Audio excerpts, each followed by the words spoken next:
Hurricane Milton is currently in the Gulf of Mexico, making its way towards the state of Florida. It is expected to intensify to a major hurricane before making landfall on Florida's west coast and then heading in our general direction. Hurricane Milton, which strengthened from a tropical storm on Sunday, is expected to bring severe conditions to Flagler County, potentially starting Tuesday night. Flagler County Emergency Management Director Jonathan Lord. At this point in time, we are expecting that we may see hurricane-type impacts here in Flagler County and are asking our residents to be prepared for those. And what those impacts may be include high winds, some storm surge, as well as flooding due to heavy rains. And we ask our residents to take time on Monday to finish all preparations preparing their homes, making sure their disaster supply kits are stocked and ready to go. And those residents on the more eastern side of the county to be prepared for potential evacuations. It's too early to tell what they may be. And for those residents looking for sandbags, we do have multiple sandbag locations open in the unincorporated areas of the county as well as some of our municipalities. And that information can be found on social media and on Facebook, Twitter, and Instagram by looking for Flagler EOC, all one word, Flagler EOC.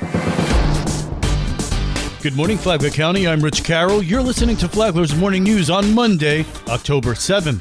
Flagler County Sheriff's deputies caught up with some uninvited juveniles in a home under construction. It was after midnight on October 3rd when a deputy was patrolling the area of Cormorant Court in Palm Coast when he observed a person on a bicycle leaving the area of a home under construction.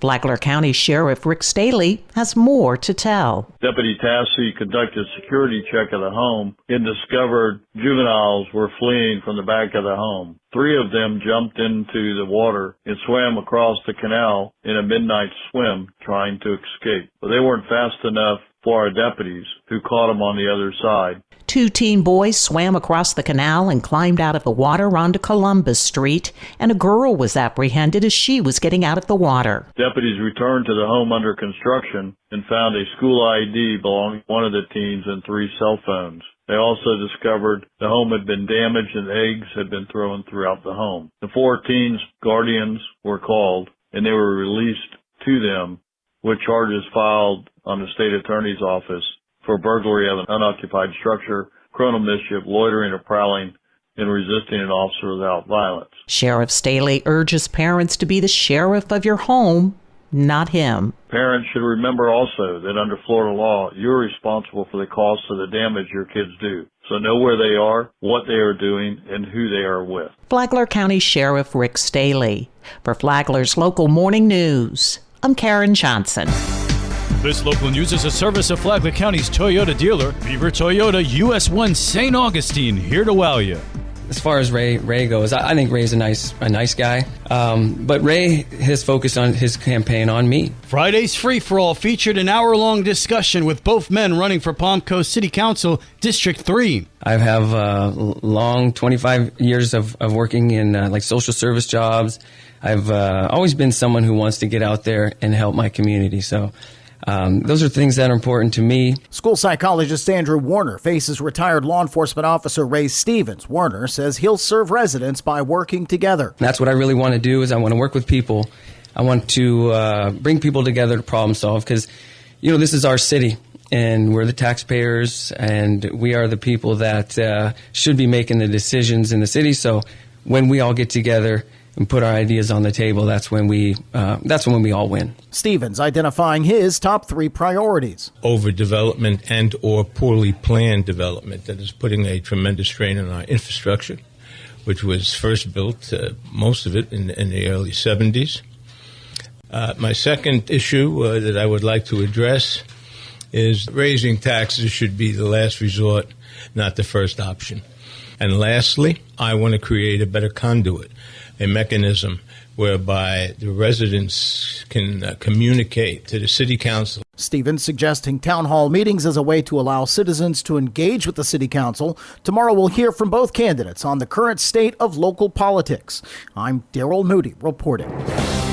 Take Stock in Children helps economically disadvantaged high school students. Take Stock in Children Director Selena Hernandez says there's a lot that goes into the program to get at-risk high schoolers ready for college.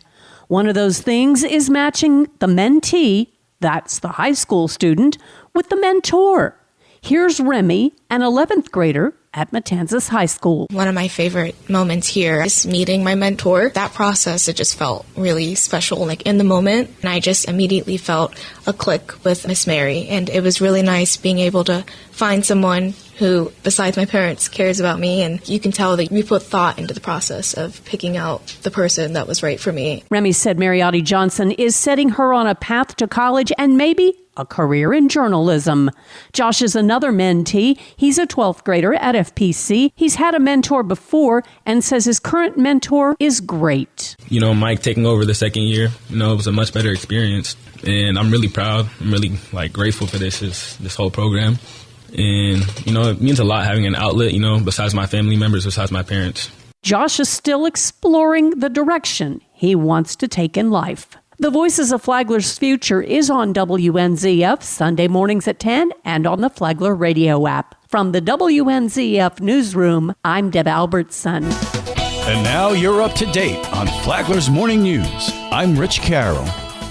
And now, Mike Licio with your WNZF local sports update. Hurricanes have dominated the news. Friday was no different when WNZF was with Matanzas in Mount Dora. The Pirates held the Hurricanes to a season-low 197 yards, but 4 turnovers and injuries on special teams proved too much for the Pirates to overcome in the 36-0 loss. Coach Matt Forrest. When you start winning games, the expectation is that you're going to be in every game you play. And we're just trying to kind of generate that and get our guys to understand that and have that belief that they deserve to be in every game. The Pirates returned to district play against Bellevue Friday. FPC had a tough road opponent too in Neptune Beach Fletcher. The Dogs led 14-3 at the half. The Senators took a 23-21 lead in the third. Then FPC rode the baby bus to the finish line. Marcus Mitchell ran for 285 yards in the 49-29 win. Mitchell earlier this year on Finishing Games. Once I hit them the first half, they like to make business decisions. So once they start making the business decisions, I cut it up. Join WNZF in a district battle of the Bulldogs when FPC hosts the Land Friday with playoff implications on the line. In anticipation of Hurricane Milton, Flagler schools will be adjusting schedules throughout the week. As a result, FPC and Matanzas Volleyball will meet at the frozen tundra of the Anderson Gym tonight for a previously unscheduled joint senior night at 7. Follow our Twitter at WNZF Sports for schedule updates throughout the week.